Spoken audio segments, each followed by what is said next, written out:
তোমার হাঁটুর বয়সী বাচ্চা আজান শুনিয়া মসজিদে হাপ্পান পরিয়া, মায়ের কাছে বলি একটা গেঞ্জি পরিয়া, টুপিটা নিয়ে দৌড়ায়।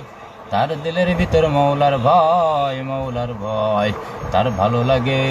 আর দোস্ত তোমার বয়স 50-55 পার হয়ে গেল, তোমার ভিতরে মৌলার ভয় নাই, মৌলার ভয় নাই রে যুবক। তুমি মসজিদে আজান হয় আর তোমার জায়গা মসজিদে হয় না, তোমার জায়গা হয় চায়ের দোকানে, গল্পের টেবিলে, জেনাবে বিচারি মদ গাঞ্জার ভিতরে। আমার আল্লাহ পাক রব্বুল আলামিন ডাক দেয়া কয়, হে আমার বান্দা, তুই জেনাবে বিচারির ভিতরে আর থাকিস না। আমি মাওলা দুনিয়ায় তোরে পাঠাইছি পরীক্ষার জন্য।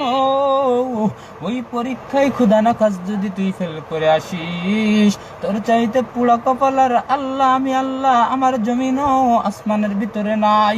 এ বান্দা, তুই জেনাবে বিচারের ভিতরে আর দৌড়াস না।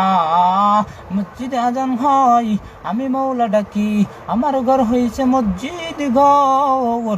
ওই ঘরে আইসা যদি তুই বান্দা একবার চোখের পানি ফেলিয়া ডাক দিস, আমি মাওলা তোর ডাকে সারা দেওয়ার জন্য পাগল হইয়া যাওয়াই।